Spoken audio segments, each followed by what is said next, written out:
Hello everyone. I want to begin by dedicating this class in honor and memory of Shmuel ben Tzvi Hirsch, Sonny Goldstein, who passed away last Thursday night.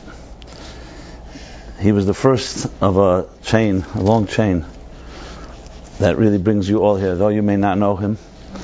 But let me tell you the story. 31 years ago, approximately, in the fall of 1982, it's a long time ago, before emails, before internet, and before Google and Apple and Amazon and all the forces that they call the four horsemen, Google, Amazon, Apple, and Facebook, and long before even cell phones, fax machines, and even the computer itself. The first PC was released in 82 or 83.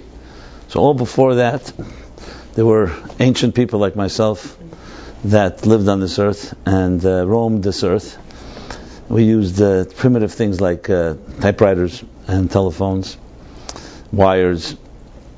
So there was, I get a phone call one day in my office from a man called Sonny Goldstein, he calls himself. That a mutual friend of ours from Florida suggested he call me looking for some spiritual inspiration.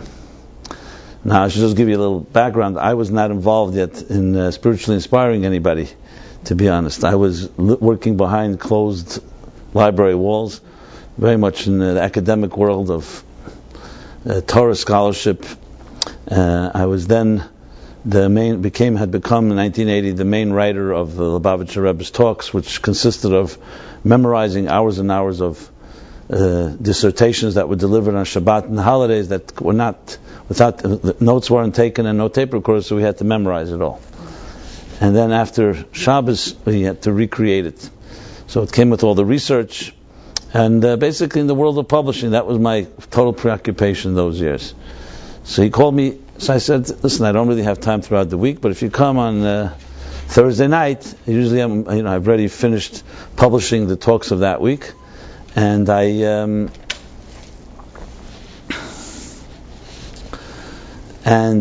will be happy to see you. Okay, so we scheduled a time. I just remember it was a cold evening in the fall, because he came with a parka with his friend Michael Liebert. And they pulled up in front on Eastern Parkway in Kingston Avenue, in front of 770, with this big mobile home. In New York, you don't really see people traveling around with that, except the mitzvah tanks today. But and that's where we actually met. He said, "Why don't you come down there?" He had a little dog in there, and that's where I was sitting, and we were just having a conversation. It was quite a little, unorthodox. But we sat in Eastern Parkway inside the mobile home for an hour or two, and we just had a very informal conversation, myself, Sonny, and Michael. They were then, I remember, in the business of promotion. They were promoting boxing then, and he was an entrepreneur, into a big marketer, and we just talked about everything from God to truth to evil to the Holocaust to purpose, relationships, you name it. It's the one long marathon. And then when we finished, they said, "Can we come back next week?" So I said, "Okay." The Thursday night, they came back the next week, Thursday night. And this became a ritual, what was not planned. And they just became friends, and they would come every Thursday night, and they started bringing their friends. The next friend they brought was Kenny Vance. Kenny Vance was a musician they know, who was actually one of the original members of Jay and the Americans. This is a rock band in the 60s that had several top hits. And then Kenny Vance had his own whole network, and he began bringing his friends. So one friend brought another friend. Jeff is one of the early, from the last of the Mohicans, even in a hairdo, actually. You were more conservative then, those days. And Jeff was a young guy. How old were you? 17 when you first came? 16? Wow. Jeff came with Kenny's son, Lad, and there was Kenny's other son, Greg. Anyway, the truth is I didn't even keep count who was coming. We were just doing this thing week after week. It was very informal, and just spoke. Sometimes it was an hour, sometimes it was never an hour. It was 2-3 hours. Sometimes it went to the wee hours. Then we moved to my office at some point. The mobile home I only did once. It wasn't that conducive. Imagine us sitting in a mobile home trying to communicate. So we moved to my office, and this became a weekly ritual. At some point it moved to Wednesday night. I don't even remember when. I guess because my deadlines became earlier, Tuesday night, so Wednesday night, we moved it to Wednesday night. And this became literally a weekly event that moved from my office to my home, and then ultimately to Manhattan. We've had many relocations. I would say probably 6-7 locations over the years. And what can I say? It was not planned. Over the years, probably 40,000 people have come to this, let's call it, weekly event. And all of you are a link in that chain, because we never advertised. It's all word of mouth. So anyone here is because a friend suggested it. So a friend from a friend from a friend. It just shows you the perpetual impact of something. And I think back, it's like awesome to me, because I go back 31 years, I would never believe that it would even have continued. You know, there were times one person came, there were times 80 people came. And it just became this weekly thing, and has changed my life in many ways. And hopefully some of the people that have come as well. So last Thursday I was called that he was already on his last breaths, and his soul returned to God, Sonny Goldstein, last Thursday night. On the 7th of Cheshvan, that would be the night of Thursday night, 7th of Cheshvan. So I say farewell to my good friend. We had very interesting times and experiences. He was a very colorful guy, and had a much tragedy in his life. And but great merit to him, whether he knows it or not, and the divine providence that he was the first that created a ripple effect. So all of us in some way are indebted. So I felt appropriate to honor him literally in the week from when he passed. Maybe we'll do something. Maybe we'll do an event. It's a good opportunity to do a reunion. Can we fit 40,000 people anywhere? I don't know if we can get everybody, obviously. To tell you the truth, for at least 10 years, I didn't even keep count of who's coming or the names. But then as time passed, it became more important to follow. Then emails came along, so it became very easy. So I acknowledge that. I also want to say the class dedicated by Nath Garber in memory of Galia Garber, memory in honor of Galia Garber, her sister, and may her soul as well. And how where souls travel, the mysteries of life, we don't really understand what's going on the other side of the curtain. But one thing is clear, that spirituality is everywhere, just as energy is everywhere. So just because we don't touch energy and we don't feel it and we don't see it, doesn't mean it's not there. And today I don't think we need any serious proofs for that. Basically, every time you get on a cell phone, every time you're on your mobile, any type of communications is all based on energy that is invisible. And it's not without wires, without any physical connections. There's something in the air that connects us all. So this is not the time to speak about the nature of souls, but rest assured that all of us are souls locked or trapped, or however you want to call it, enclosed inside of a body. But yet we live on the body level, so we see things the here and now. We're consumed by the sensory tools we have, which is seeing, sight, sound, taste, touch, and smell. But all of us know that if someone asks you who you are, you're more than just what is seen, what is heard, what is tasted, touched, or smelled. You have a personality, you have an identity, you have a soul. So however you identify it, it's the bottom line is it's the real. That's the core you. And the irony is, the thing we're so familiar with is nothing to do with the real us, because that which we can touch, which is tangible. Like a guy told me the other day, he says to me, anything that I cannot count with my fingers is not real for me. He meant money. I said, what about you? Can you count yourself? You know? He says, I'm a narcissist. I said, I don't need to worry about that part. So, bottom line is, the material world in which we live is a very seductive world, and can trap us and delude us into thinking that this is all there is. The mere fact that you just have to think about yourself and see how our own mystique, how little do we know about our real inner selves, just tells you how much more there is to know about existence. So, in that spirit, let's move to the topic at hand, connected to this week's chapter, titled Never Look Back. Never Look Back. It's actually taken from a verse in this week's chapter. So everyone knows the famous story, the biblical story of the destruction of the wicked sin city of Sodom and Gomorrah. Sodom is the one that's more famous. Sodom, the Sodomites. Sodom was considered the most wicked city. And this week's chapter, which is the fourth chapter of the book of Genesis, the story is told about how God brings a great fire to destroy the wicked Sodom. The story is told with the whole introduction, whereas the angels come to Abraham and they let him know that that's what's going to happen, and God reveals to Abraham, I'm going to destroy the city. Abraham prays actually for them. Prays that maybe there's 50 righteous people, maybe 40, maybe one. I've discussed that part of the story many times in different years, so I won't focus on that. I'd like to focus on the end of the story. So what happens is the angels who come to destroy the city, but they were instructed they have to save Lot, Abraham's nephew. And the merit of Abraham, even though Lot, his nephew, chose to live in such a wicked city, but because he had the merit of his uncle and also some of his own merits, they come to Lot. And the story goes, they knock on his door, and it was forbidden in Sodom to welcome guests. Sodom was known for its sadism and ultimately for its ultimate isolationism. Like the Mishnah puts it, what is mine, what is yours is yours. The Sodomites did not believe in any symbiosis. There was no give and take. Very self-contained, which you could argue is some type of political philosophy, but it was to the extreme of utter lack of any type of compassion.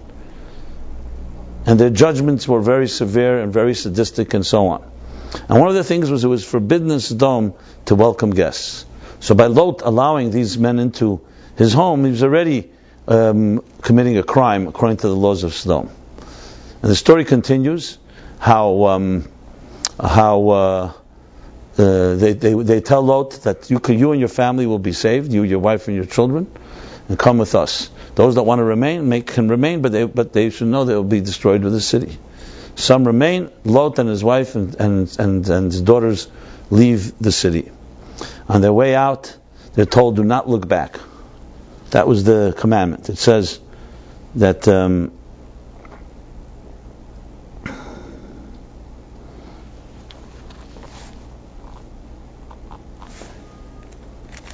what's the expression here? Just want to see the exact expression.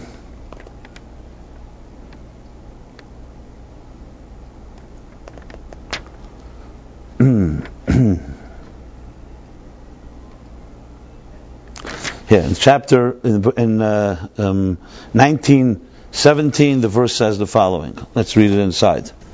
The angel said to Lot, "Who else do you have here? A son-in-law, your own sons, your daughters? Get anyone you have in the city out of the area, for we're going to destroy this place. Since this place outcry is great before God, and God has sent us to destroy it." Okay. Actually, did I read the right verse? No, that was 11. So then he says, when they finally escaped the city, when they took them outside, they said, "Don't worry about your money. Don't look behind you. Don't stand in the entire plain. Flee the mountains so that you won't be wiped out." They're clearly commanded, don't look behind you. Which the obvious reason is that when you see someone being punished, or you see any crime, even if they deserve it, it's not appropriate for you to watch it. You need to move on. But then the story continues, that when the cities were destroyed, Lot's wife looked back. And what happened next is, it says, she became a pillar of salt. That's the verse. And the story ends with that last statement.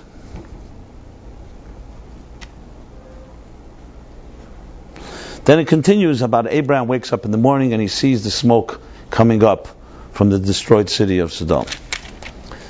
Now, just as an aside, there have been plenty of studies, and I just Googled it today to check, about this pillar of salt, because when you go to the southern tip of the Dead Sea, which is the area where Sodom was, you all know that the Dead Sea is full of salt. That's what makes it dead. You can actually float on it. If you have any open wounds, it's not good to go in there because it's really very salty, and you literally can't go underwater. You float. And that's why it's dead. There's no life in the Dead Sea. Recently they found, but but really there's no fish that can survive there. And it's actually great salt deposits. There's a whole salt mining going on around the Dead Sea, and to the southern tip, there's an area where Sodom stood that they say that for years and years there was always a pillar there. I haven't personally seen it, so I don't want to bear witness, but that's what people say. So that was the area of Sodom, and the city was destroyed. So I want to focus on this as episode of the part of the story. Even though it may sound to some fantastic, what do I mean? She turned to a pillar of salt, and what's the significance of that, and why even do that? What was the big sin that she did? She looked back. Okay, fine, it's not appropriate to look back. What was the significance? So, beginning with a preface that, as I've discussed many times here, the Torah many people interpret as being the Bible. The Bible. Some say it's the most ancient book ever written. A book that some describe as being the first moral code ever documented. Some say it shaped civilization. It's clearly the first and the base book, the foundation of all the major Western religions, Judaism, of course, and Christianity and Islam. So over 4 billion people follow this book. And at the same time, especially when you look in our modern day and age, even though the Bible remains the biggest bestseller of all time, till this day, it literally more Bibles sell than all the best-selling books in the New York Times bestseller list. Which, of course, begs the question why they don't list it. And they don't even mention it. But because I guess the intellectuals of the New York Times feel that it's because primitive people still buying the Bible, and they only list books that are sophisticated, as if all those books are sophisticated. So, beyond that, however, many intellectuals of our time, many scientific minds and academics, that especially emerging from the Enlightenment, dismiss the Bible as some ancient book with ancient rituals, primitive, outdated, and so on. So though many will give credit to certain key classic stories, the story of the Garden of Eden, good and evil, many of the classical themes that we deal with till this day, but much of the Bible has been dismissed as irrelevant. As I grew up, and I grew up in a yeshiva environment, and the study of the Torah and the Bible were mandatory and intense. We studied it all day, poring over the commentaries, every letter, every word. So as I was growing into a teenager, and I saw and read the different Bible critique, I wondered, they make good points. There are many ideas in the Bible that seem completely outdated, things that don't seem to fit today. Many people describe the Bible as a very violent book, where God is angry, punishing, telling people to kill each other. One of the big ones is Abraham. How could God tell Abraham in this week's chapter to kill his son? The Akedah. Now, this is some of the critique, and much more. Being by nature a skeptic myself, and I was open to hear I wasn't like buying it just because I grew up with it. I wanted to hear the critique. So I did a lot of research, obviously, on my own to see if the critique have basis, does it not have basis. And I discovered some very interesting things. Even though there's definitely in every critique there's some basis, but I found it to be built on a lot of ignorance. Much of the critique is written by people who don't know Hebrew. So problem number one is they're criticizing a translation without even qualifying it, which bothered me. Any scientist, the first thing you have to say, I'm criticizing, but I don't know the Hebrew language, and maybe the translation is distorted. That's the first thing any intelligent person would say. If a religious dogmatist does not give you disclaimers, you could say, okay, because they're fanatic. But a scientist should be subject to the basic rule is you have to disclose or say, what are you criticizing? And I really found a critic beginning and saying, I'm criticizing it, but know that I don't know the Hebrew original, etc., etc.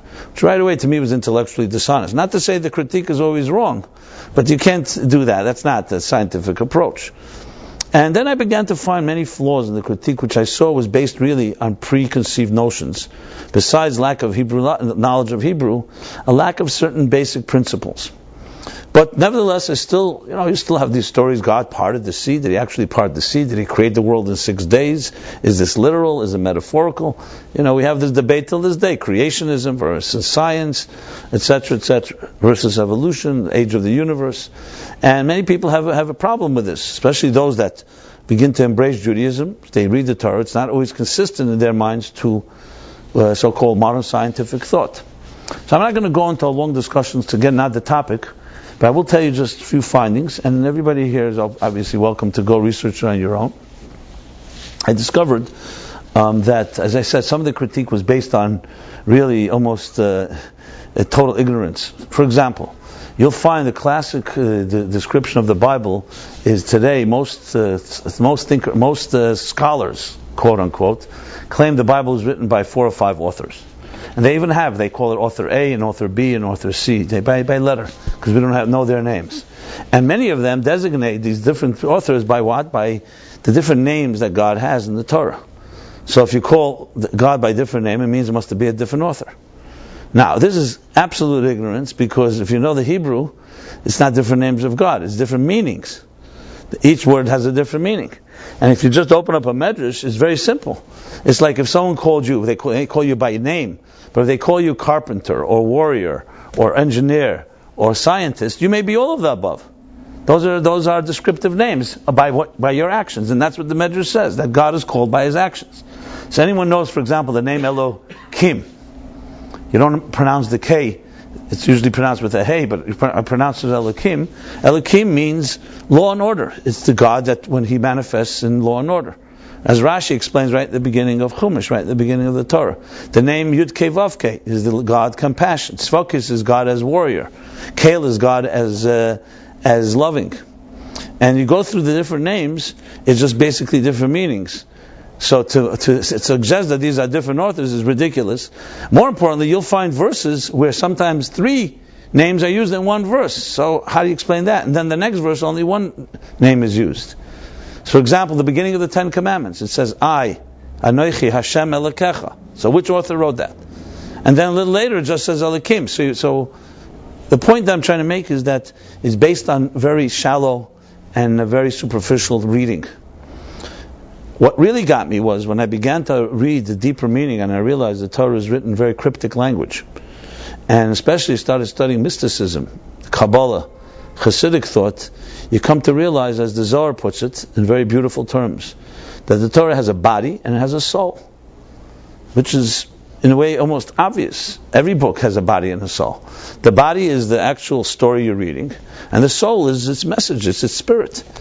You know, there are books today that everyone agrees is man-made, let's say Shakespeare, or other classics, Ulysses or others, that people till today continue to debate its deeper meaning.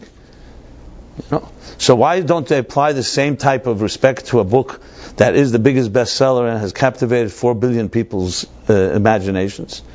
Just apply the same principle. I submit 2 reasons. First of all, because the language Hebrew is prohibitive, people don't know it. Number 2, because it's easier to dismiss. It's religious. Shakespeare's not religious. It doesn't make any demands on you. It's much best. It's best is just to dismiss the Bible and all its principles. That way, you're not, because this demands accountability. The Bible demands responsibility. Any other piece of literature does not do that. So it's easy to go and analyze. But if you're going to be honest, there are hundreds of thousands of volumes. Some of them just on the walls here. If you turn around there, you look here. These are just maybe not even not even 0.0001% of the body of literature, that the commentaries and the analysis and the discussion expounding on every letter in the Torah. And using the Zohar as words, there's a soul behind the body. And when you begin to appreciate the soul of the message, the whole thing comes alive in a different way. You suddenly discover that it's a very timeless book and a universal one.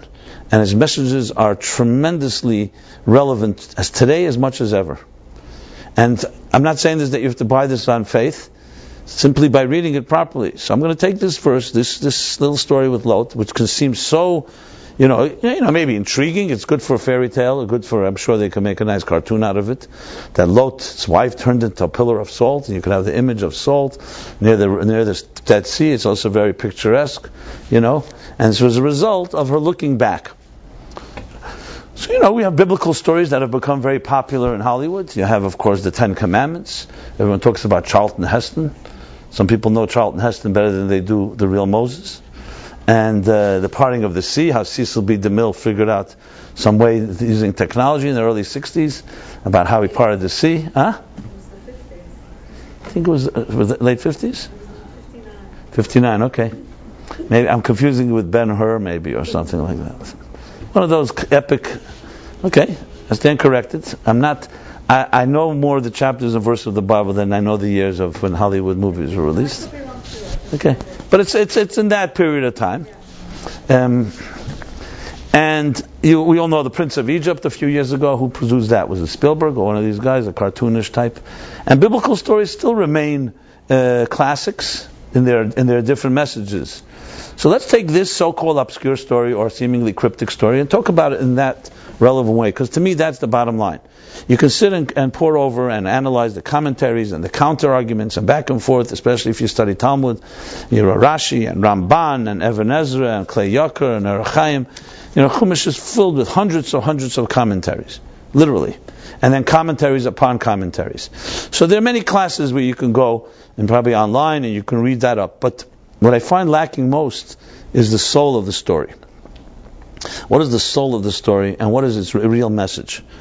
And as I've discovered, and this is one of the main focuses that I focus on today in this class, and as I did 31 years ago when we began, was the underlying thing was always, who cares? Why should I care about this story? Why is it relevant to me? We have a lot of things on our minds and our hearts. We have many struggles. Today we live in a world of information overload. And we've got our issues. And so why would you leave room in your valuable real estate of your being, psyche? Why should this be important? So good, yes, if you're a traditional Jew or you find the Bible heartwarming, okay, I can see nostalgic warmth, it's inspirational. But frankly, a lot of the stories some stories are tremendously inspirational. I mean, there are stories that everyone listens to and says, that's amazing. But many seem obscure or seeming like in this one, what lesson is there here? And as we shall discuss, and the lesson has to be one that's indispensable, one that you can't live without. That's my approach to this. And when you challenge yourself to look into the Torah in that way, you'll be surprised at what kind of conclusions, what kind of results you'll find, what kind of answers it gives. And I have no doubt that if the Torah were deciphered in this way in its fullest sense, you'd have the best psychological manual that would overshadow anything out there, in any type of manner. First of all, it's thousands of years old. And also you'd have the secret why Jews are so smart. Clearly there's something about Jews. People ask me often if I have a PhD in psychology and so on and so forth. I don't. But I always say, psychology, modern psychology is 100 years old. Torah psychology is almost 4,000, 3,500 years old. So I would take 3,500 years of trial and error, especially a nation that has suffered and still smiles. You want to know what their secret is. And they're still here. That to me is, you want to get psychological strength. That's where you discover it. So with all these introductions, which I think was important simply to put it in context, let's go to the actual story. And sometimes you can find it in the literal words. Sometimes you need to understand the Hebrew. Because the Hebrew, as I said, is not often translated. Sometimes it's very hard to translate the Hebrew. There are better and worse translations. But especially when you look, as I said, into the mystical and the spiritual, you'll find far deeper meanings in all of this. I don't know if we have to go that far to understand the significance of this story. So let's begin with we'll call the basic elements of the story. So we have a city here called Sodom, a very wicked city. They're wicked to each other. Imagine a city that forbids having a guest in your home. It's a pretty low point. It's hard to find a nation in history that had that type of rule. Even Nazi Germany didn't have that. They forbade the Jews. Jews were considered worse than anything. But any guest could come to your home. That they didn't have that policy. And many other things the Talmud describes in Sanhedrin, in the pages 90, 91, that area, 91 A and B, many of the crimes of Sodom, which again I don't want to go enumerate. Some of it is quite sadistic, quite horrible, and especially how they meted out judgment against someone. So here comes a story where these angels who look like people come to Lot. He invites them in as guests, and he serves them a meal. His wife, remember, Lot was not a local Sodomite. He didn't come from Sodom. He was Abraham's nephew. It's just when Abraham's shepherds and Lot's shepherds were arguing, so Abraham told Lot earlier on, you go find a nice fertile part of the land, and you go live there, and we'll live here, and we'll be at peace. So what does he choose? He chooses Sodom, which the commentaries explain the fact that he chose it was already a sign that he was not incorruptible, shall we say. But nevertheless, he was still not a local. His wife, on the other hand, whose name was, who the Talmud says her name was Ida, I believe, was a local. So she was a hardcore sodomite, and she was very upset that Lot was breaking the law by inviting these guests in. And then he began to serve them, and he asked his wife to bring some salt, which for her this was the worst possible thing. She actually says the words. Rashi brings it. What were the words that she uses? She says like this. Just bear with me.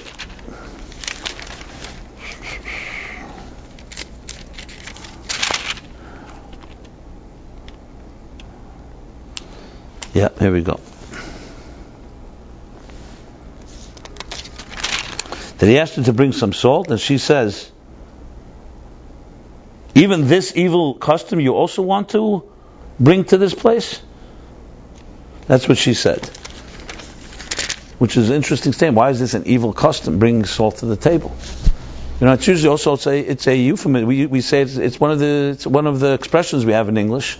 Give them salt. Bring salt to the table. The idea of salt. Because salt was symbolic of bread and salt, and they have a tasty meal, essentially. And the Talmud says, the Medrash says, Rashi doesn't cite this, that his wife, in her own mischief, in her own cunning way, what she did was she said, okay, let me go find salt. And she says, we don't have enough salt. She goes out to the neighbors and knocks on each door asking for salt. Of course, they don't give her salt because that's not the custom of the land. But in effect, what she was doing was basically informing that my husband is looking for salt for guests. So the Torah tells us what happens when everybody in the city heard that's going on. They come banging on Lot's door to give us the guests. We want to arrest them. And his wife, Lot's wife, alerted them to this fact. So the Medrash says because she sinned with salt, that's why she turned into salt. Which begs, of course, the question, it seems like a very incidental thing. What does one thing have to do with the next? It seems like something's missing here. So, what is exactly the nature of salt? The nature of salt is an interesting paradox, like many of our different foods. Is salt a food or not? Or is it a spice, basically? Now, we don't usually eat that salt directly. As a matter of fact, you eat too much salt, it's not healthy. For some people, particularly, salt affects blood pressure and so on. Salt, on the other hand, is a necessary thing to give taste to a food. So the paradox is it's not a food, but without it, the food will be somewhat compromised. Salt is also perhaps the greatest preservative. You salt things, it keeps them last for a long time. In Jewish law, salt is also used to remove the blood from meat. So salt is a very powerful force in history, and there's a long history of salt. There was a time where salt was probably the most precious commodity on earth. You can get, if you had a lot of salt in your domain, in your country, you became very wealthy. So salt has a long history. But briefly, this paradox of salt, that on one hand, you don't eat it directly, but without it, you don't have something as tasty, tells us a lot, which we shall soon discuss some more as well. But here's the big question. What was the issue of her turning back? That's the real question. Because if you could understand that, we could understand what the result was. Because in Judaism and Torah, an interesting concept is that reward and punishment actually does not mean reward and punishment. Which is another mistranslation. People talk about reward and punishment in the Torah, and they say, why would God punish somebody in that terrible way? Reward and punishment, as the Shalah explains, is actually cause and effect. Think of it this way. If a person, God forbid, puts their hand in fire, right? The fire burns the hand. Would you call that a punishment? No. You'd call it as a natural effect. Fire has an impact. You put your hand on fire, fire will burn you. So reward and punishment in Torah is actually cause and effect. So if something happens, if she turned to a pillar of salt as a result of her turning back, it means we have to understand what the significance of her turning back was. And why was they told not to? So I mentioned before the obvious and most ostensible reason is because b'nefel levecha al tismach. When your enemies fall, don't celebrate. Don't gloat. So the fact that people are being destroyed is maybe they deserved it, but you don't have to be witnessing it. You don't have to be looking at it as if it's a celebrating it, or you forget about celebrating. Even looking, it's not a sign of respect how others are being destroyed, even if they deserve it, as I said. As a matter of fact, you have in the Talmud the story that when the Egyptians, you all know, after the Egyptians released the Jews from 210 years of a Holocaust, of genocide, of bondage, when they released them, then they regretted. Pharaoh and the Egyptians regretted losing all this free slave labor, and they pursued the Jews until they came to the Red Sea, or the Reed Sea, and the famous story, the miracle of the Red Sea, where the Egyptians pursued them, the Jews were stuck between the sea and the Egyptians, and then the sea parted for them, and when the Egyptians pursued them, the sea covered them up, and they were all just killed. So the Talmud says that the angels, when they saw that, they began to sing praise to God for killing the Egyptians, which seemingly is appropriate. He's saying, thank you for killing the wicked. And God says to them, He admonishes them, and says, Maisi Yodei Nitvoim, my handiwork, my creations are drowning and you're singing songs? In other words, you should be crying. Yeah, they may deserve it, but this isn't a time for celebration, it's a time for weeping. Weeping that human beings stoop to such a level, that my creatures stoop to such a level of cruelty. And even once they released the Jews, they still pursued them, which just shows you how bad it fell. But you shouldn't be crying, you shouldn't be celebrating.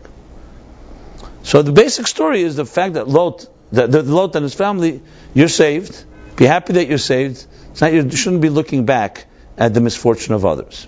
That's the most basic thing. It's also a fundamental lesson in life. Many times we win. When you win, you shouldn't have to gloat. You don't have to feel proud. You want to feel blessed and feel humble. Like Jacob says later, "Katenti mikolach Sodom." I was humbled by all your kindness to me. So when you get kindness in your life, don't suddenly feel you're greater than you are, because everyone has to always maintain that humility. And looking back was a sign of a certain type of, either looking at another's misfortune, however one wants to interpret it. Others explain that she was looking back because that's where she came from. And she was feeling compassion, and she was feeling like she's losing her home, she's losing her family, she's losing a city that was so much part of her. Which then, of course, begs, what's the crime? You could say she shouldn't have done it, but everyone has that temptation. But there's a much deeper lesson in all of this, and this is where, because all these that I'm explaining are nice lessons about events that happened back then, but there's always deeper lessons, because if you look at the exact words of the verses, both when they're commanded, as I mentioned before, what was it, 17? It says, I just want to read it again.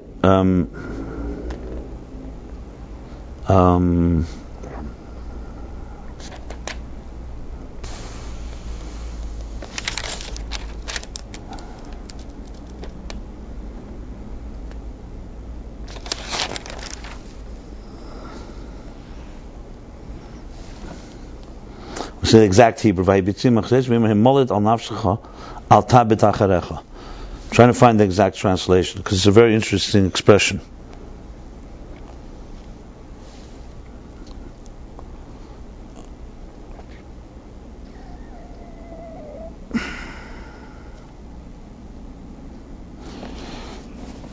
In Molet al Nafshecha it says, be sensitive, or be empathetic to your soul. That's what it says. That's the exact wording. Be empathetic to your soul. Al tabit acharecha. Do not look back. Do not look back. I'm just trying to see the different translations here, if there's anything, the different English is always inadequate. There we go.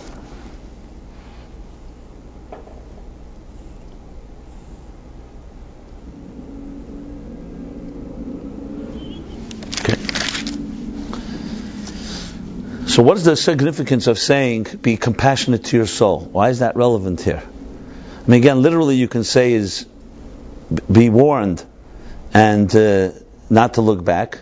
When they say be compassionate to your soul or be sensitive to your own soul, it means that looking back is dangerous for you, as the outcome of the story with Lot is.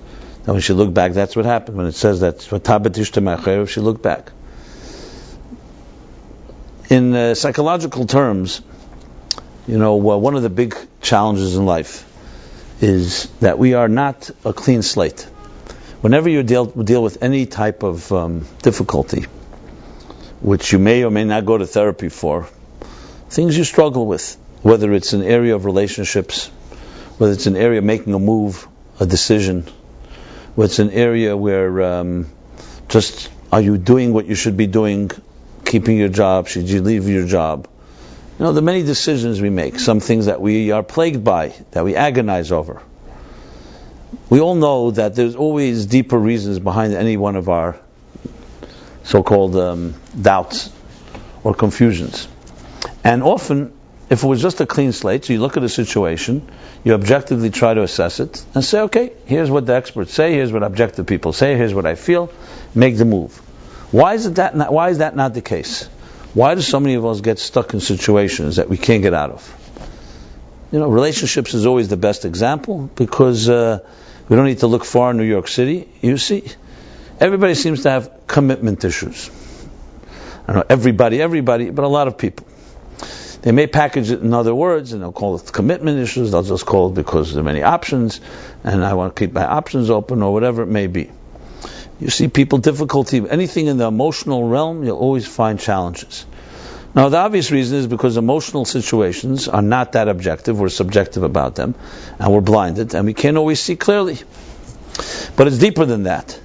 We have a history, and as far as having a history, that history affects us. Who does not have some demons? Some have many demons.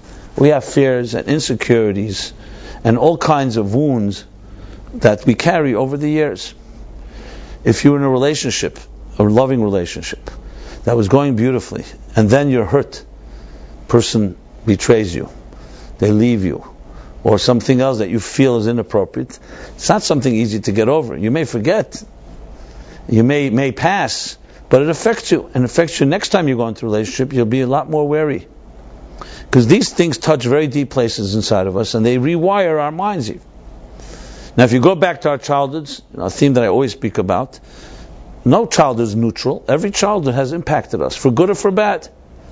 The things that were embedded, that we've experienced as children, become embedded in our psyches, like engraved in our souls, and they shape exactly who we are. Many people, for example, who have uncontrollable rage, they just have these angry fits. It's not just comes out of nowhere. It's either they saw that as being a legitimate, quote-unquote, legitimate way of expressing because they had a parent that had that, or they carry a lot of repressed feelings, and when you press the bright button, it suddenly comes pouring out. And the list goes on. I'm just giving you examples. So as adults, we're no longer just a clean slate that anything comes our way. Okay, great, let's look at it and objectively deal with it. We are filled with past experiences. And frankly, can you even estimate how much of your psyche is filled up, how much of your mind and heart right now is filled with the past that occupies that valuable real estate called your mind, your heart, your psyche? And when it's so congested, how much does it crowd out? Do you have room to look at something in a fresh way? Or your anger, your sadness, your despondence, your depression, your resignation is the more dominant force. Now, that's not an easy question to answer, because you can't quantify this. How do you measure this exactly? You can get yourself on a scale and weigh yourself if you choose to do so. You can go to a height chart and figure out how tall you are. You can tell how you color eyes. You can tell certain body language. There are many things that can be measured. You can measure your blood pressure. You can measure your heartbeat. You can measure other scans of our bodies. But how does one measure how much fear you carry inside of you? Fear is very invisible. It hides. When you see it, when a big moment comes, and you see, are you able to make a move or not able to make a move? And then even then, you don't even know, is it fear or is it really legitimate doubt? Very often fear masquerades in legitimate reasons, when the bottom line is it's fear. Fear is one of the most powerful and driving forces in most people's lives, and we can't even know how much. Fear, insecurity, unknowns. So this is one of the difficult things to measure. But one thing is for sure, there's plenty of it in our systems. Past experiences shape who we are. How do they say it? They say it today, as your neurons are fired, that's how they get wired. And if they're fired enough times a certain way, they rewire themselves. I mentioned this many times, you see this all the time. People have reactions to things based on previous experiences. If you saw something repeatedly as a child, again and again, then every time that thing happens again, even though may not bring the same result, you expect the same result. I mentioned the other week, for example, God forbid, no one should know of this, but when a child has been hurt physically, they've been, let's say, hit, smacked, not once, many times, every time someone lifts their hand, even to shake their hand or to caress them, they're expecting a smack. Because that's what happens. So enough times someone picks their hand up, you think, what's going to happen? Just a small example of how the brain just reacts to things. It becomes second nature. There's a book by, now it's on the bestsellers, it's called Habit. Any of you seen this book? By Coogan, I forgot his name. Anyway, it's called Habit. It's a very interesting book. He talks about habits, how habits are developed, and obviously how to break habits. But it's a really interesting point that he made that I read that I want to just repeat. It's fascinating just to see how the brain works. The brain, in its efficiency, always looks to save space. So how does it save space? By applying the least amount of energy to things that don't need so much energy. For example, when you develop, let's say, a habit to brush your teeth in the morning, how much brain power do you need for that? Almost nothing. It becomes so natural to you because the brain, once you've trained yourself, the brain knows this is something that's automatic. I don't have to expend that much energy. Let me use the energy for new things, to assimilate or adapt or analyze new experiences. And that's how habits are developed, which really works well when it's good habits. You know, many things you don't have to go think about every time. If you have to go back to the drawing board every time you have to brush your teeth, it'll be a whole ordeal, a whole experience. Try starting a new habit when you're in your age now.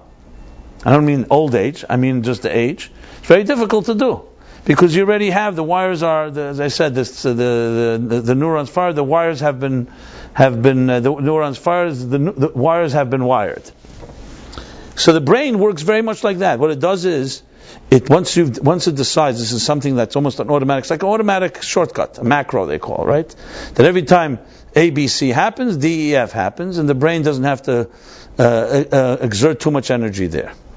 Now, how does it work against us? It works against us also. If you've developed something, a reaction, it also becomes so automatic. Now, how do you change that? You have to go back to the wiring room, to the engineer room, and rewire. And that's not an easy thing to do. Because the brain has already written this off. This is automatic. Automatic, you're going to always do this.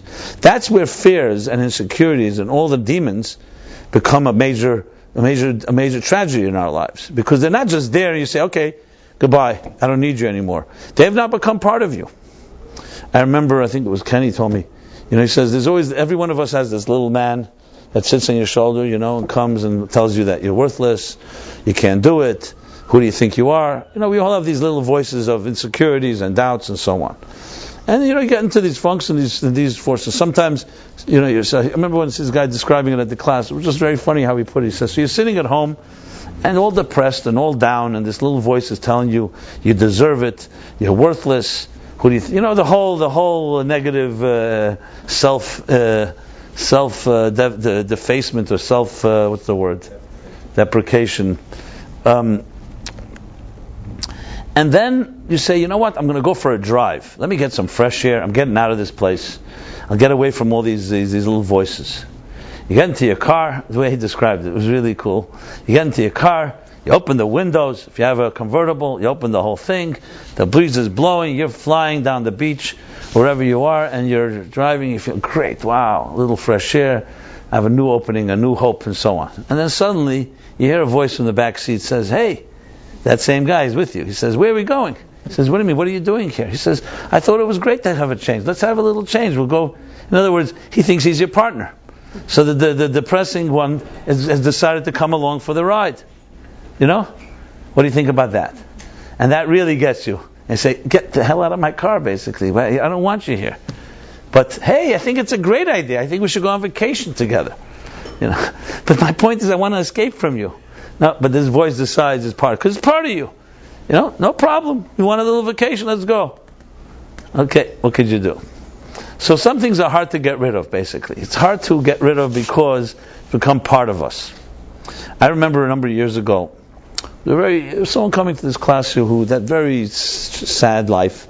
It's a sad childhood, I should say. Later, the lives became far better. She worked hard at it, but a very sad child, a very abusive household. Both mother and father in their own different ways. Codependence, enablers, and all the words you have. But you know what happens? As God in His own mysterious ways, children develop all kinds of defense mechanisms. To protect yourself from pain, we develop defense mechanisms.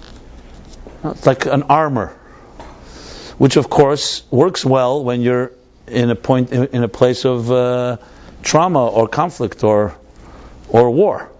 Imagine continue wearing the armor after the war is over.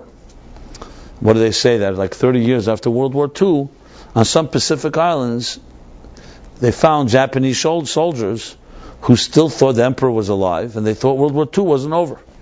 So they had rusty rifles and all that, and they were now in their 70s and 80s, but they're still shooting at anyone that comes their way because they think the war isn't over. Someone had to let them know. They didn't trust. They had to get a nose from Japan, had to let them know the war is over. So some of us develop such defense mechanisms that become so sophisticated, and this armor becomes part of who you are. You can't distinguish between your armor and yourself. And this especially comes out in dating and relationships, especially when it gets too close to home. Superficial relationship is one thing, but when you start your vulnerability and your most sensitive parts begin to be exposed, that's where fear comes in. For a person who has what to be afraid, or who's grown up in a non-nurturing environment. And here you see how the past haunts the present and the future in very serious ways. Because suddenly the armor that was once your protector is now also lets no one in. And frankly doesn't let anyone out either. You put up walls, it works both ways. No one inside gets out and no one outside gets in. And some people have very sophisticated tools like this for good reason. For good reason. When you're living in a hostile environment, a home or parents that are hurtful, children in their own mysterious way, we don't understand till this day how they have the sophisticated tools. You can only say God bless them in ways to protect themselves, and they do protect themselves. You even have documented today the incidents of what we call out-of-body experiences, or actually split personalities even, that are not a medical condition but a direct result of protecting. For a child who suffers very serious abuse, the psyche cannot tolerate that such abuse can come from someone that loves you, so it cuts off as if it's not happening to you. Many people going through, I don't mean to bring up very raw and horrendous situations, but it's important to emphasize because just to show what impact these things have on us. And no one ever here should ever know of this. I hope you don't know of it. But fortunately, it's more common than people think. But in subtle ways, we all have it. I'm talking more extremes because it's easier to depict in a more extreme fashion. Then we'll talk more how it is for the average person. So you have literally situations where you can, in therapy, people literally describe abuse as if it's not them. And they could describe a memory, if they even have a memory, because some is just so horrendous you just lock it away that you never remember it. But even if there is a memory, it's often very much like I witnessed it, like almost like an out-of-body thing, where you'll have a person going back, almost regressing and saying, here's what happened, and it's what I saw. Because what happens is that a person cannot tolerate it. What they actually do is almost like separate, psychologically obviously. But then two identities develop. The one that was hurt by the abuse and the other one that developed watches it. And what they call sometimes the inner child gets locked away in a place that nobody wants to return to because it's too horrible. And you develop another personality that's not even the real you.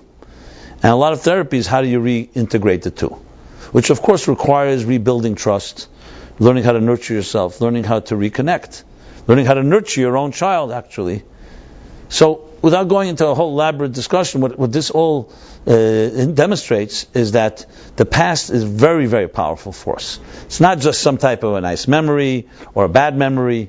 It shapes us. And extreme situations shapes us in dramatic ways. It can change a person entirely. Because no one should ever know of it, but when something horrendous happens and it's consistent, you have to adapt, and you will develop all kinds of ways, bizarre ways, strange ways, mysterious ways to protect yourself. And then as you grow into an adult, it's sometimes hard to know what's your armor and who you are. So the story I was mentioning before about this woman was a very interesting experience that she shared with me. That she told me one of the ways that she ultimately so-called freed herself. And it takes a lot of work. This isn't just, I'm able to speak about it more academically detached. Someone going through it, it's heart-wrenching. Because it's yourself. It's a real process. So one of the interesting things that she told me, which, because I had read somewhere suggestions, so I told her the suggestion, and then she told me how she employed it. It's like sometimes what happens is, I'll just use an example. I'll give the example afterwards. What happens is you become so dependent on this armor that you don't feel you can exist without it. So, like, let's say someone's dating another person, and they start liking that person, and you start even feeling closer and closer. The closer you feel, and if you are a person who's not really experienced trust and has been hurt in deep ways, the closer you get, the more the armor starts emerging. The person feels they need to protect themselves. It's not even willing. It's automatic. It's almost like an automatic force field opens up. And of course, it becomes a very big distorter in the relationship because the other person doesn't know what's going on unless they themselves are familiar with this process. And even you yourself don't even know what's going on because it's just, that's your way of being. And you may even justify it as being, what's wrong with that? I got to check it out and so on. But you begin, in some situations, just to give examples, a person like that will begin in extreme ways testing the other person's trust. They'll even do things that are really disturbing just to see, will you still be with me? They'll do everything possible even to get rid of the other person. All kinds of bizarre things. Some call it the Twilight Zone. A new set of new rules that are not really natural or even normal. I'm saying the person is not normal. The person is normal, but they're doing things because they're so vulnerable.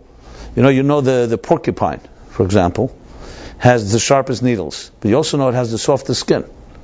Underbelly, the underbelly of a porcupine is the most gentle of all creatures. And because it's so gentle, God gave it very sharp needles to protect itself. So sometimes if you see someone very aggressive, don't be surprised you find out this person may be the most gentle person. But they were hurt, or they don't know how to be. So the only way they know is to put up their defenses. And sometimes, again, it's automatic. It may not even be deliberate or willing. The oyster, too, is another example. If we're talking about animals, might as well mention. You all know pearls. Everybody loves pearls. Natural pearls. Natural pearl, you know where a natural pearl comes from? It comes from an oyster. But why do oysters produce pearls? Because oysters have also very sensitive and tender skin. So when a piece of dust enters an oyster, it secretes this fluid to protect itself. It's like, think of it like the tear ducts in our eye when you have dust. So the tears wash it out, protect the very sensitive areas. So the secretion hardens around the dust, becomes hard, and that becomes a pearl. So though if you crack open a pearl, you're not going to find dust because it's so minuscule, but it's a piece of annoying dust that creates beautiful pearls. Just as an example. So sometimes the most beautiful things in life are surrounded. Like you have the story of, in the next week's chapter, the story of Rivka, who becomes the wife of Isaac. So the Medrash calls her a rose among thorns, which is another expression, a rose among thorns. So when you see thorns, don't always think it's dangerous. Sometimes there's a very beautiful rose in there, but it needed to develop for some reason thorns to protect itself, and at this point doesn't know how to let the thorns down. Doesn't know when to let anyone in. So the challenge in this case is what happens is the things that protect this person become so part of their survival, they don't know how to separate from it. So the suggestion that I had made to her, and this is what was really moving, how she described it, she said, the suggestion is that at some point, especially when you become more self-aware, the key, of course, is to become aware of what you're doing, aware that you're pushing someone else away, because you feel vulnerable. And that's not even your intention necessarily. When you become aware of this, at some point you have to find a way to put the armor into a closet. You can't always use that armor. So one of the suggestions I once read, I don't remember where, it was a book that deals with these issues, was at some point when you're ready, you write a letter that you never send, but you write a letter to your own armor, to your own defense mechanisms. And you thank them for being there with you for so long. Because one of the issues, which may sound weird to some of you, is that you almost feel like you're betraying your own armor by letting it down, because it was there for you, like it took care of you. How could you just discard it? So the suggestion is to write a letter and thank this armor, thank these defense mechanisms, and say, I want to thank you for saving my life when I needed you, especially when I was in a dangerous situation. Now I'm not so dangerous, and I want to say goodbye to you. And I want you to be proud to know that you helped me get here.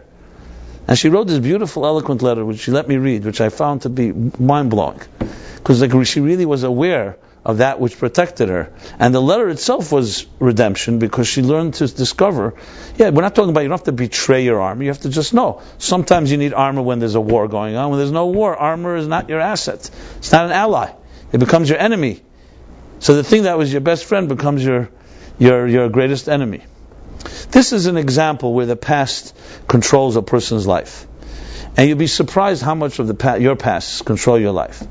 We can't even measure it. Because it's not like we just know it. It's not like we know, here are the 10, 20, 30, 100 things that happened in my life, and it's shaping who I am today. If we knew it, awareness is half the cure. We don't know. We don't know the root of most of our fears. We don't know how many of our decisions we are indecisive, how many of our indecision or indecisive, how many of our indecisions are a result of these forces. So this is the tremendous lesson here. Sodom, as I said, in the spiritual world, everybody has a Sodom in their life. Everybody has their so-called negative experiences. Selfishness was the essence of Sodom. Shali, shali, shalach, shalach. What's mine is yours is yours. Even though it does say in the Mishnah there's something crueler, which says what's mine is mine and what's yours is mine, which is even worse. But in some ways, actually, what's mine is mine and what's yours is yours and what's mine is in a subtle way, in some ways worse. The other one is just open narcissism. The other one is basically there is nothing I can take from you and nothing you can take from me. To really, anti the nature of existence. Everything in existence is a give and take. It's a symbiotic world. Imagine if there was no give and take. How do we have oxygen in the air? It comes from photosynthesis. It comes because of the vegetative plants. Look at the cross-pollination. Look at how the animal kingdom works. Look how everything in the world, your own body, give and take. Imagine your organs all decided to say, what's yours is yours, what's mine is mine. Death would be in a moment. It would be tragedy. The whole world is built on symbiosis, on harmony within diversity. That there are many forces and they all work together. Sodom was the antithesis to that. So what is that psychologically? Psychologically, it's ultimate narcissism. In the worst possible way. Because to say what's yours is mine and what's mine is mine, then it's just, that is a level of greed or whatever you want to call it. But to say keep yours, I'll be me, you, means there's no relationships. What relationship could function that way? So Sodom psychologically is that type of self-centeredness and self-containment, and that's why they forbade what they forbid. Guests. Having a guest in your home. The whole idea of a guest, the mitzvah of achnasas sarchim, is one of the beautiful things of it is recognizing the sensitivity to another person. Another person may be in need. Even if they're not in need, their stranger comes into town. Invite them to your home. Actually, the antithesis to Sodom is, of course, Abraham. Abraham was epitomized. He had a tent open in all directions to everyone. To people that were like him, people not like him. As we learned earlier in the chapter, the nomads who Abraham did not know were angels, wandering in the desert. Abraham turns away from God to greet the angels, as I've discussed many times. That's a pretty big chutzpah thing. God is coming to speak to you. How often does God come to speak to somebody? He's coming to actually visit Bikr Cholim, to visit Abraham after the circumcision, as the portion begins. And what does Abraham do? He turns away from God to greet the guests. And the Talmud learns from this that it's greater to greet guests than to greet the Shekhinah, God, which is a beautiful lesson. The question is, how did Abraham know? We learn it from Abraham, but how did Abraham know that you could do that? And the answer is briefly, because he didn't really turn away from God. If you are looking at God and you ignore other people, in a way you're ignoring God too, because those people are God's creatures. So Abraham understood, if you're really sensitive to God, you have to be sensitive to God's creatures. Like the expression goes, if you love God, you have to love that which God loves. So of course it's a tremendous lesson to many religious fanatics. Basically, if you don't love other people, you're not loving God. And Abraham understood that if he would continue to be in the presence of God and ignore another person, that itself is desecrating God. But as an aside, that's an aside. Getting back to this, Abraham was the epitome of symbiosis. Another person, you invite them in.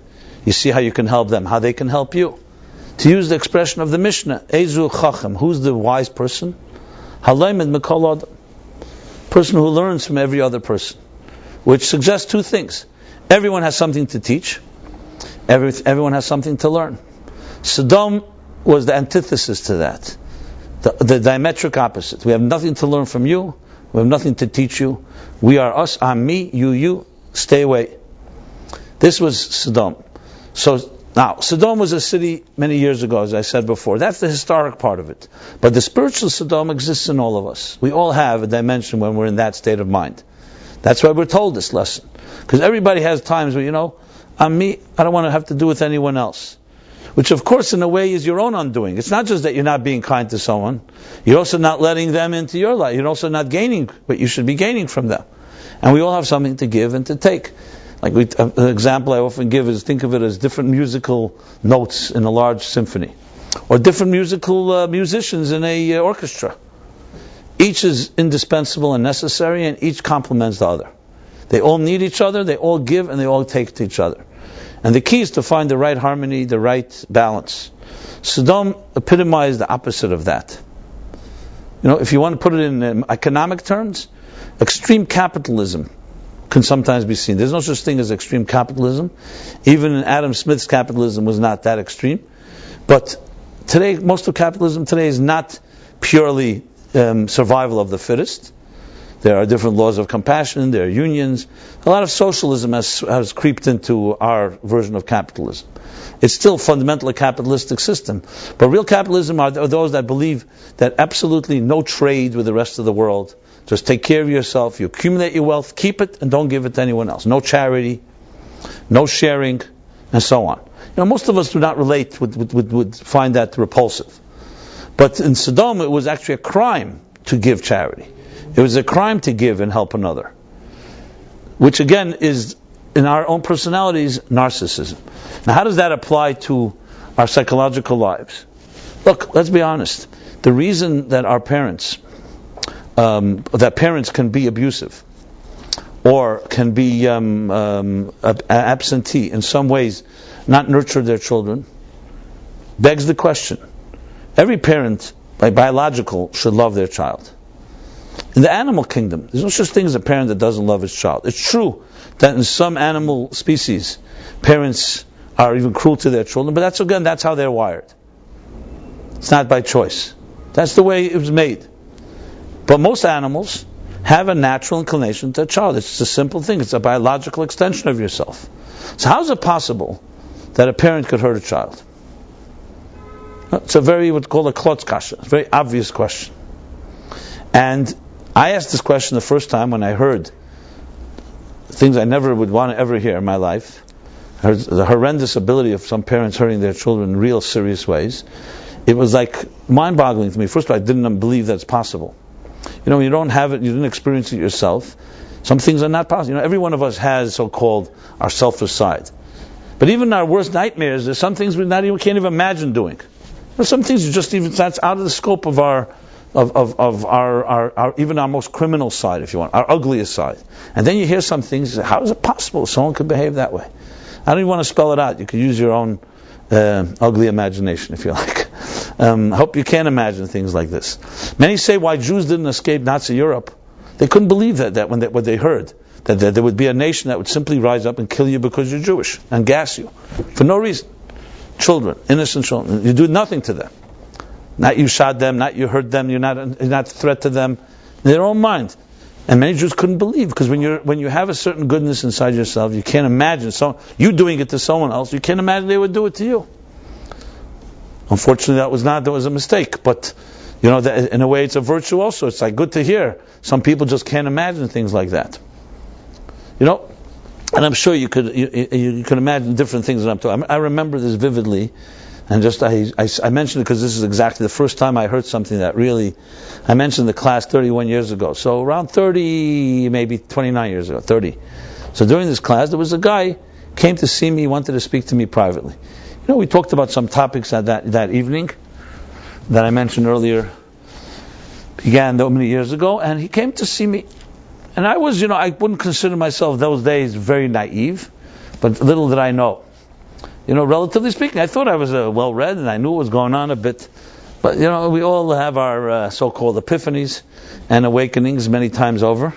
And you learn the new heights or new depths of how deep people can fall. And this guy came, he was maybe, at least, I was 26, 27. He must have been 10 years older than I was.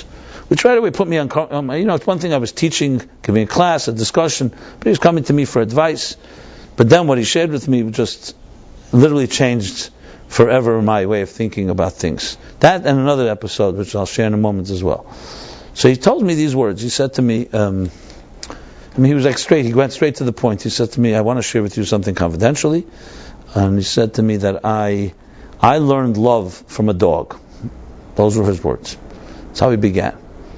I had no clue what he was talking about. And then he continued.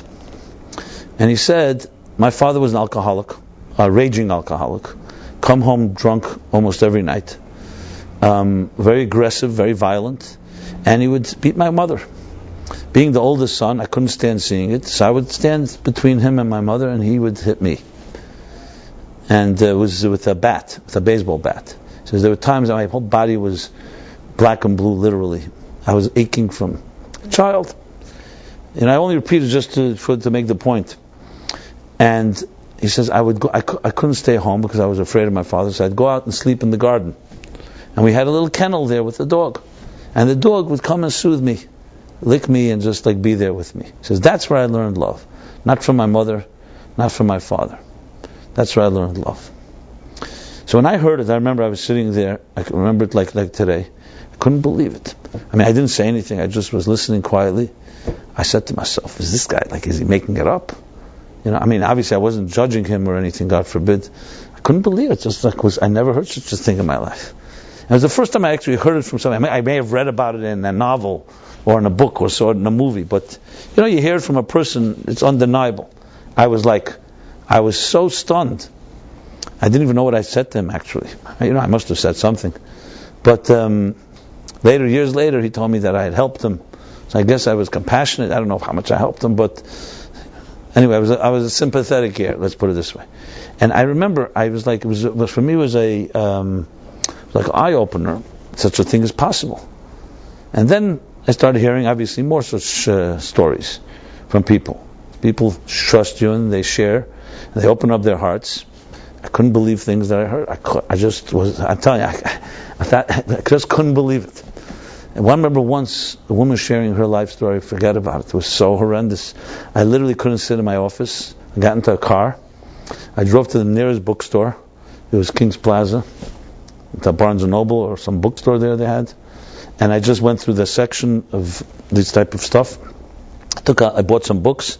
I just had to read up on it. First of all, my heart went out and I thought, people coming to me. I better know something about this. And I was 27 at the time, that age. And it was I remember getting the book, The Courage to Heal. It was one of the rawest books I ever read in my life. And I don't suggest it unless you need it. It deals primarily with sexual abuse. And it was written by two women who went through it. It's a brilliant book. I don't mean brilliant as in it makes you feel good.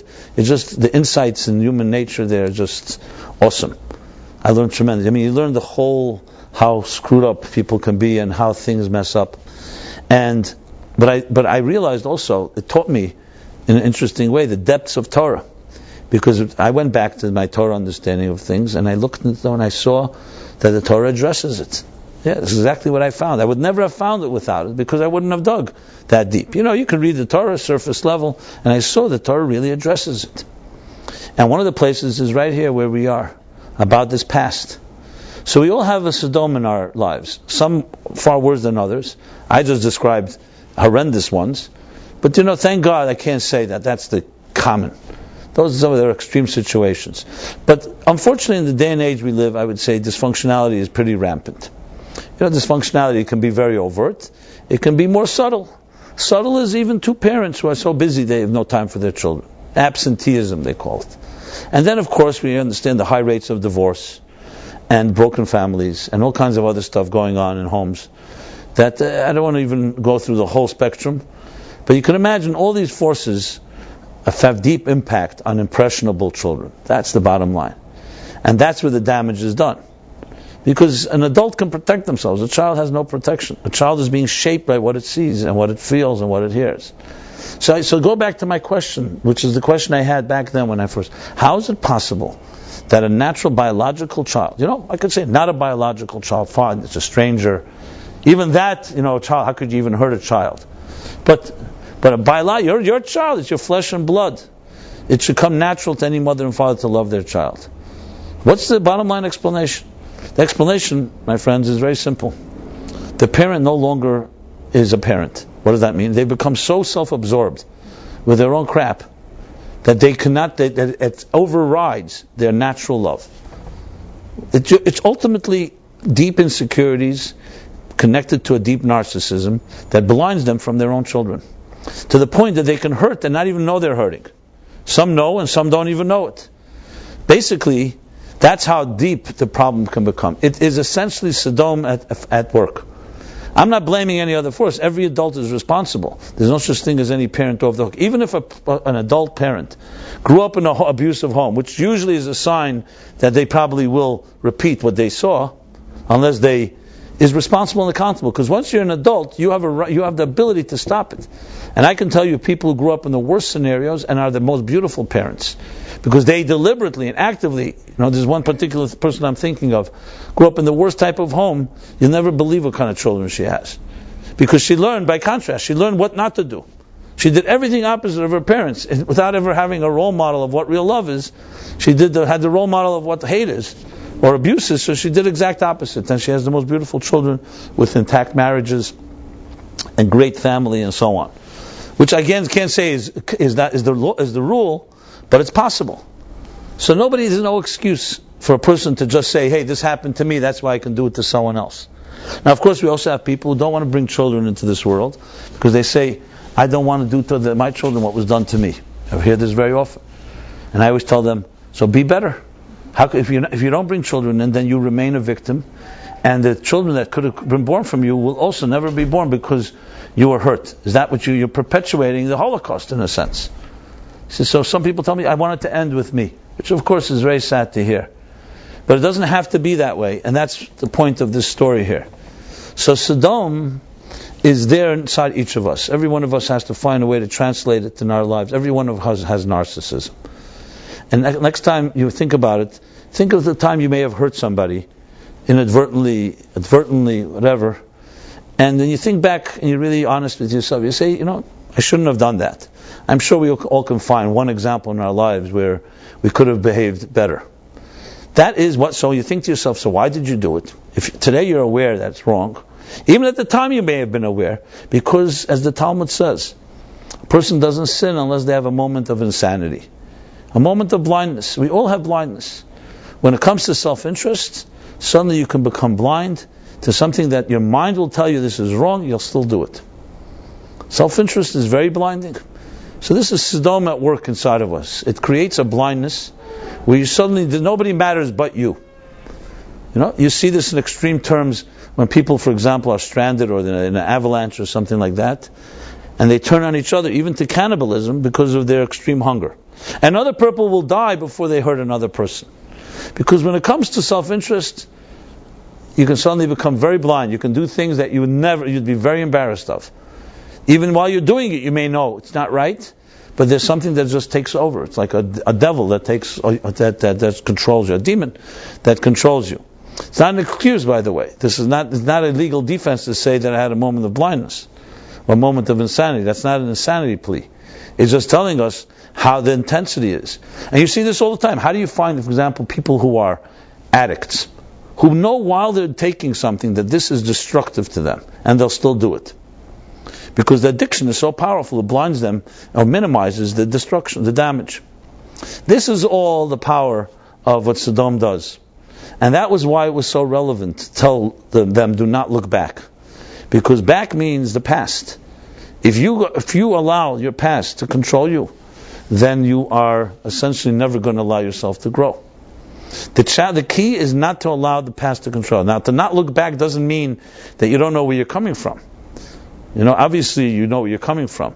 But the dwelling on it, what I mentioned before, how much of our fears, of our armor, of our defense mechanisms control our lives. Why do they control your life? Because you're living in the past. The past is controlling your present, basically. Those past experiences are defining your present and future experiences. I counsel many times couples, and I see it sometimes with my eyes. I see how their pasts are haunting them. And I say, what you're doing is you love each other, and you're allowing other forces to control. Imagine someone coming into your home and putting a gun to your head and say, do things that you don't want to, that you would never do to the other person. How would you even allow your pride to let someone control you? So here it's not a gun to your head, but it's past experiences. So therefore, they're told, do not look back. It's not just don't look back out of compassion or not to gloat and celebrate someone else's misfortune. It's looking back, it's the Sodom in your own life. A Sodom effect has you. Yes, you want to free yourself. The first place to free yourself is to not dwell on it. Because that's what happens. How many of us, something is done, an injustice is done to you? Let's argue, for argument's sake, say it was a true injustice, not an illusion. Often, some things we think are injustice aren't even meant to be, and you find out it was a mistake and was never, which is always a relief. But let's talk about injustice, a true injustice. How much should you dwell on it? And often we get consumed. How could that person do that to me? And then, of course, we always have those fits of vengeance. How can I get even? I know most of us are not going to admit we stoop to that, but let's be honest, we all have feelings like that. That's when we are deeply blinded and affected by that experience. So, of course, you could ask the question, so when do we have to expect accountability? Should we always ignore and turn the other cheek because someone hurt us? Obviously not. That's not the point. That doesn't mean that something happened to you, just ignore it as if it never happened. The question is, how much is it consuming you? If you objectively come to the determination that person should be accountable to you, so fine. Not out of emotion and not out of dwelling on the past. You can send them a note or you can confront them and say, I expect accountability from you. And if they're not able to do it, it's their problem, not your problem. But letting go is not that easy. So when I say letting go, this doesn't mean ignoring or as if it didn't happen. There's some things that shouldn't be forgiven that easily. But this requires sometimes an objective friend that can help you determine, are you dwelling too much? Or should you let go? And doesn't mean you forgive. It doesn't mean that you forget. It means that you can move on with your life. And the time will come either to reconcile or that person is ready. They're great. And if not, you're not going to be controlled by their actions that won't let you. That you're going to take 10% of your, as I said, valuable real estate and give it to them until they decide to correct their ways. Why should you remain a victim? So for that, one has to know how to look ahead. And that was the main thing. Never look back. You have to always look ahead. Because we all have a Sodom, and there are times when this dome burns down due to its own self-destruction. As I said before, sometimes you have to give up that armor. And the key thing is not to allow that to keep you trapped. So when Lot's wife did look back, what is that the symbolism of? Exactly all this, the big psychological issue that we all deal with is how the pasts control us. And it was not a small matter. That's why it wasn't just a big thing. She looked back. She was consumed. So the Torah, in its profound and inimitable way of explaining a deeper psychological truth, says she turned back. What does she turn into? She turns into salt. Why salt? As I said before, the Medrash says that the salt was that she was the salt that she saw as being such a crime. The salt, as I mentioned, has two sides to it. One is it's a preservative. It's a spice. don't know if it's categorized as a spice, but it's a, what do we call it, an accrement? It's something that is there's another word I want to use for it. Huh? Condiment. Condiment? No, that's not a condiment. Something's come to me. It's like when you, certain like you say the same thing on horseradish, it's a category of foods that are there only to spice another food up. It's never a food on its own. There's a word for it in English. Okay. What? Enhancer is correct description. It'll come to me. There's a good word for it. Additive? It's an adjective, yeah. Additive. What? Additive. Not additive, no. Okay, it's fine. You get the idea. And on its own, you're not going to sit down and just eat a whole container of salt, right? Most people, some people like to taste the salt. They stick a little salt on their tongue, but it's not something you're going to go and have a plate of salt. And as I said earlier, salt alone can also be destructive. So here you have a common example, which is it's almost like in the medical world you have the idea in homeopathy or even antibiotics, that you take something that itself is the toxin, and when you use it, it can be used as an antibiotic, it can be used to eliminate the toxins. So here too, salt in itself is not food, but it is an enhancer of food. So the same thing is in life. When we go, as I mentioned before, as we go through the paths of our lives, we develop tools. And those tools can be very valuable. But you have to know what do they call it, ikar and a tafel. What is the means and what is an end? Salt is a means, not an end. It's a means. It's a means to enhance. It's a means to add flavor, add a dimension to it.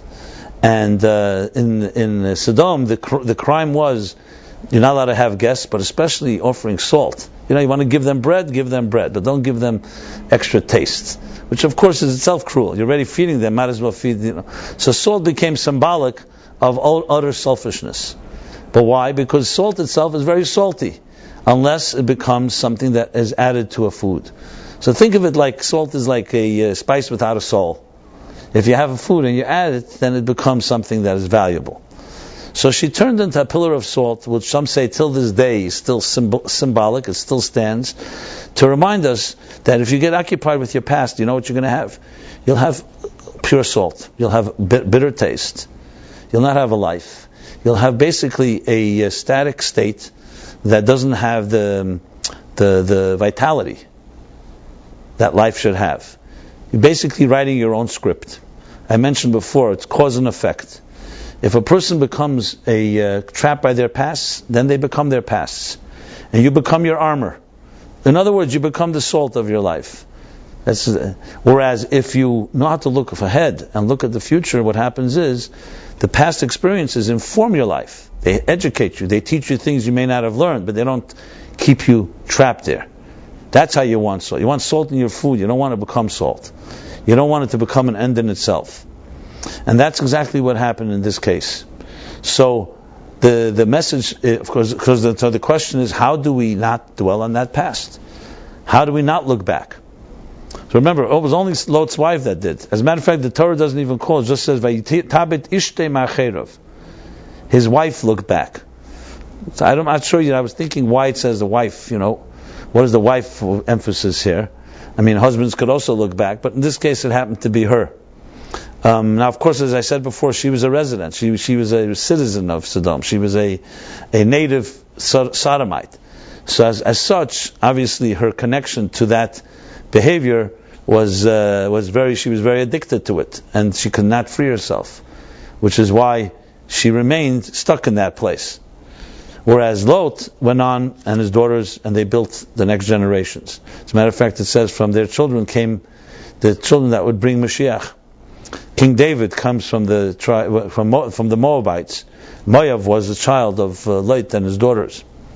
So you have here the classic story or the psychological story of looking back, or being trapped at looking back and not looking ahead. The question is, what is the antidote? How do you free yourself? Let's say you have a negative past. What do you do? Just what are you supposed to do? Forget it? As I said, the way your neurons are fired, that's how they get wired. That's how you've been shaped. Well, The answer to that is, thank God that we have something to look ahead.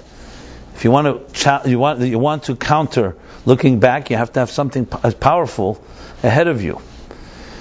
And here's the catch-22. As long as your past haunts you, you can't really look ahead. Well, that's why God blessed us, that we have two eyes in front of our head. We don't have any eye in the back. You only can see ahead. There are fish, many fish can have peripheral vision, but human beings can only look forward. What's that joke they tell about Moshe Dayan? Who had a patch on his eye. So he was once speeding on the highway, and he told the cop, look, I can either keep my eye in the road or I'm the eye in the speedometer. I only have one eye, But we have, thank God, two eyes. And they always look forward. They look forward. Some people say there's about 2 ears and 1 mouth, that you should listen twice as much as you speak. Same thing, two eyes, and you look ahead. That's the way we are. So how does one fight the tendency or the temptation to be trapped in the past? They have to have a vision for themselves in the future. Because without that, you will gravitate to whatever haunts your mind. So how do you develop a vision for the future? That's the key. So we look at the continuing story. You talk about Lot, you talk about Abraham, obviously. Abraham was a man of vision. A man of vision. He also had a past. For 75 years he lived in a land that was not such a great land, a pagan world. Then it comes, Lech lecha ma'artzecha beis avicha, leave your home. Exactly the same thing. Leave your past. He's also basically, don't look back. You have to leave it. And you have to free yourself from it, but don't let it control you. Now, what was the way to do that? By recognizing there's something to look forward to.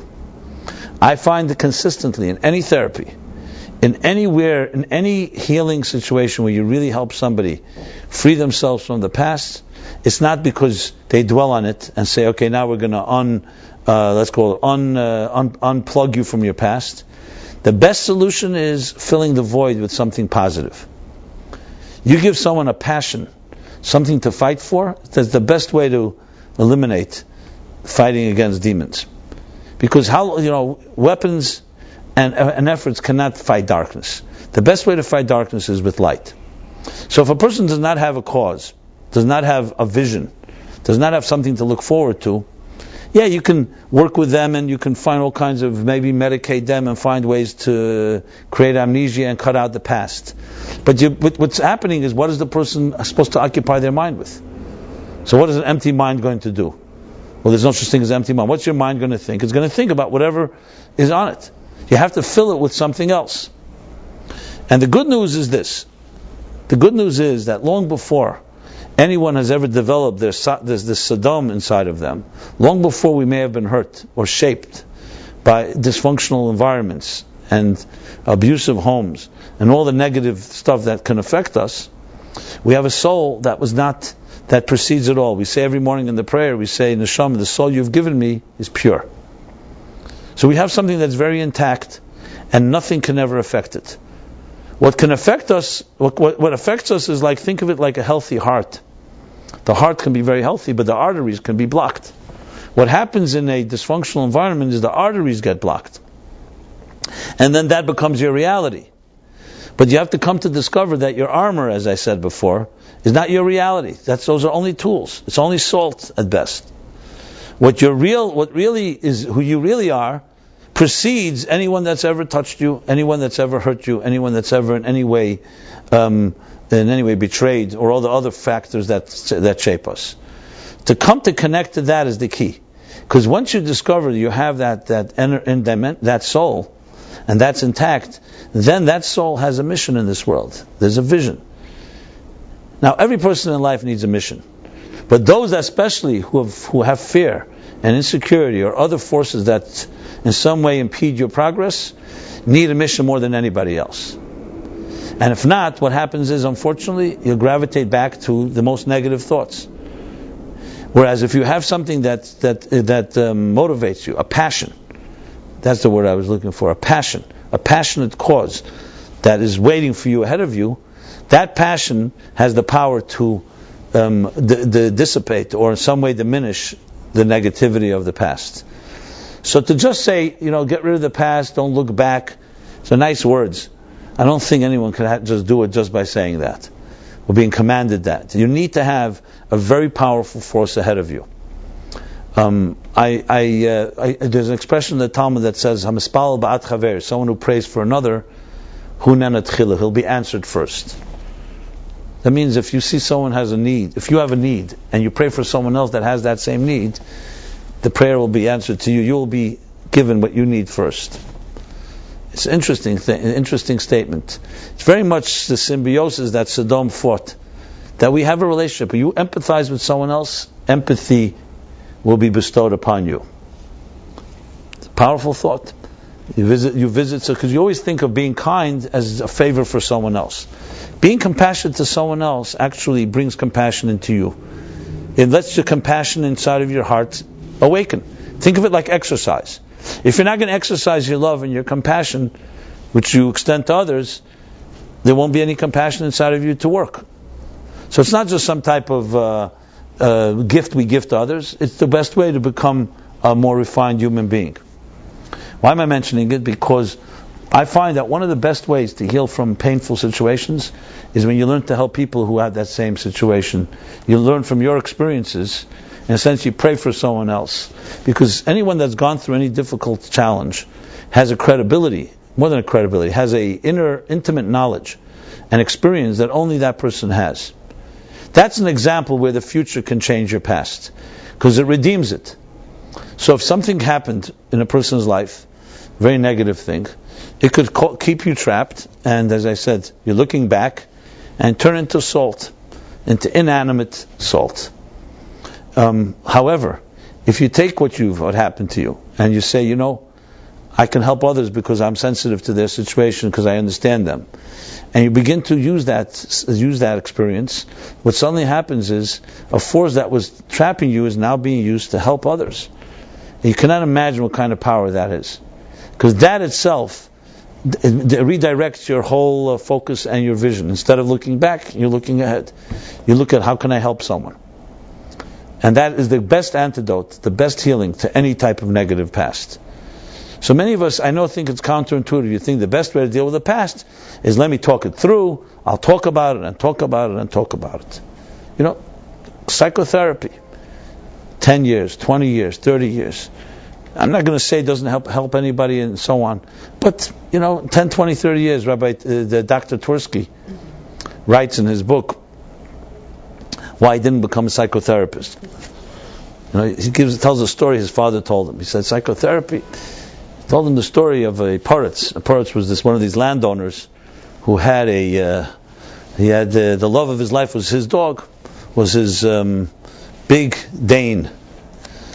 Now, and they would go out hunting, and this is his companion for his life. And now, of course, in all these stories, you have the big landowner with the dog, a lot of money and no brains, and you have the galach, the priest, who's always instigating him against the Jews, and he always has a good Jewish advisor as well. You know how it goes. And of course, many Jewish subjects. These are most of the stories that have these characters. Okay, so here he has this dog, and the galach, the priest, is always looking for ways to instigate against the Jews. So one day he comes up with a great idea. He sees the dog come back. He sees the master, how do you say a poritz? What do we call him? A nobleman. Come back with his dog from some trip, and he has a great idea. He goes into the landowner, to this nobleman, and says to him, you really love your dog, yeah. What would you do if you could have a conversation with your dog? Have a conversation. He says, that would be beautiful. This way he rides with me, he looks at me, he follows my orders and so on, but a conversation would be unbelievable. She says, the Jews, the Jews that you like so much, they have the trick how to teach a dog to speak. He looks at me, what, are you kidding me? No dog can speak. He says, I'm telling you, they know how to teach a dog to speak, and if you call them in and say to them to do that, they'll tell you you're crazy, it's not possible.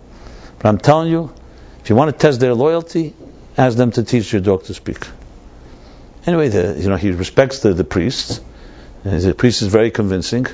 So he says, okay. He calls in the Jewish, his Jewish confidant. He says, we're friends? Yeah. You do anything for me? Yeah, for sure. Anything, whatever you want. Well, I know your big secret. I know you can teach a dog to speak. I want you to teach my dog to speak. He looks at him, he says, with all due respect, dogs don't speak. He says, I know all these excuses. You Jews, you figure out things. You better teach the dog to speak. And the more he protests, the more the nobleman gets angrier and angrier and angrier. He says, I give you 3 days. I want you to teach my dog to speak, or else I banish you all from the kingdom, etc. Okay. The Jew comes back to his community. He says, "Anutzar, there's a Vayeira here. There's a decree from heaven. The nobleman decided some shagas that the dog, we have to teach the dog to speak. What do we do?" So of course the Jews, they start fasting and praying and tehillim and all the book. And what do? They get together, all the wise people. They say, "What do we do with this? I mean, he will not accept that. It's not possible. He will not take no for an answer." So one old Jew gets up and says, I have the best thing. I know what we should do. I say, what are you going to do? He says, bring me, after 3 days, let's go back to the nobleman. I have exactly what to do. Trust me. What are you going to say? He says, listen, you have any other option? You have nothing to lose. Let me go and I'll do my thing. Okay, he goes back with the delegation. They come into the nobleman. The nobleman is waiting. 3 days are up. So, you're going to teach my dog to speak? This Jew says, absolutely. And he tells him like this, for a human being to speak takes a few years, 2-3 years. A dog is stupider, so it's going to take 5 years. You give us your dog, and 5 years from now, we'll bring you a talking dog. Okay? Mobile says, that makes sense, great. He gives them the dog. The priest is seething, he's so angry, because they found a good this. The other Jews, they leave the room, they say, you're crazy? What did you do? You're not going to teach me. He says, listen, 5 years is a long time. Maybe the dog will die. Maybe the priest will die. Maybe the nobleman will die. Anything could happen in 5 years. Anyway, this is what Tversky told his son about psychotherapy. He says, psychotherapy, 5 years, 10 years. And a lot of things happen in 5-10 years. I don't know if it's the therapy. Anyway, that was why he didn't go into psychotherapy. But I want to tell you the end of the story. I just recently discovered he doesn't write the end. What happened after 5 years? So the mazel of a Jew. No one died. The dog didn't die. The nobleman didn't die. Nobody died. Okay, now what are we doing? It's 5 years to the day. So the old Jew says, no problem. Leave it up to me. I have a solution. Now what could he come up with? So this time he says, I need to be private with the nobleman. They come back. The priest is already all excited. This is going to be his day. He's going to be able to get even. The guy comes back. And he says, I need to speak to you privately. He says, where's my dog? He says, let me tell you what happened. It's 5 years. We taught your dog how to speak. I want to tell you what the dog is saying. He says that 6 years ago, you did this and this thing one night. You were disloyal to your wife. You did this. He started giving him a list of all kinds of crimes. He says, what? That's what the dog is saying? Because the dog was with him everywhere. He says, kill the dog immediately. That's the story.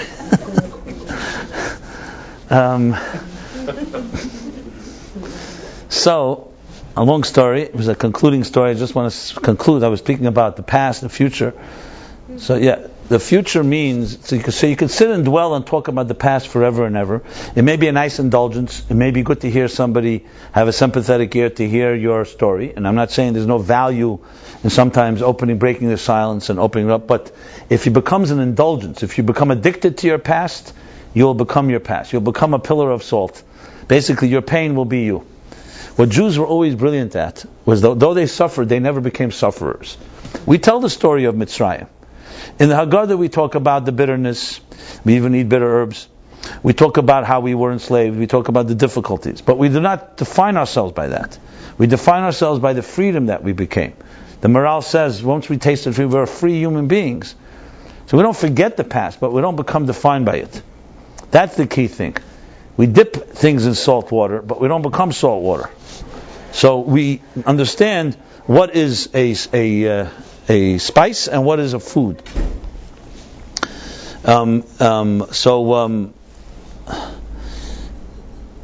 That's the key to the whole picture, is how you find the passion for the future. What always drove the Jewish people collectively and individually is the vision of Mashiach, that we're marching toward a better world, and we are part of making that world a better place. You have a passion in that, guaranteed it will weaken your psyche's being trapped by the past.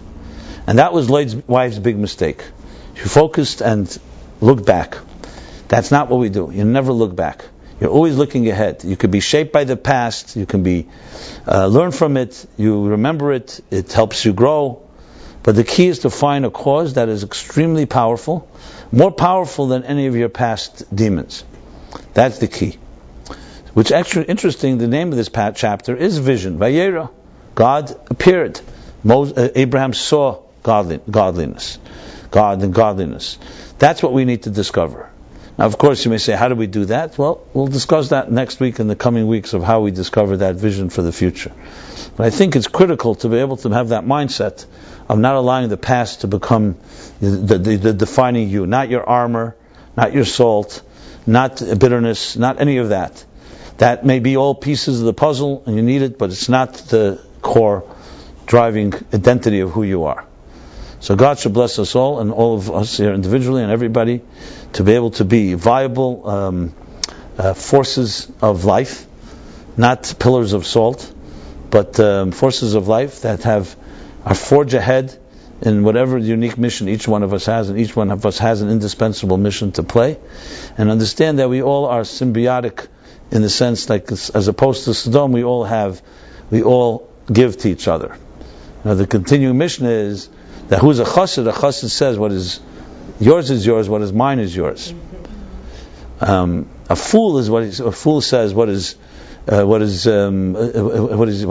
last one about the fool? Okay, it doesn't matter. The chassid is what is yours, what is mine is yours.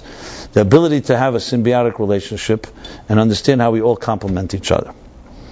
So maybe everyone have a great week, a passionate week, a week driven forward. Keep your eyes ahead, and let the past melt away, and just help you grow into a greater person. And I again dedicate the class one to Sam Goldstein, Shmuel Ben Tzvi Hirsch, and to Galia Gerber.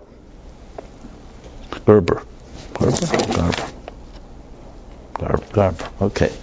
And Philip is giving his class tomorrow evening, so I announce that, and please stay in touch as we continue this journey. Hopefully another 31 years, if not many more. 61, 62 years. How far should we go? The vision into the future. Everyone have a great week. Thank you so much.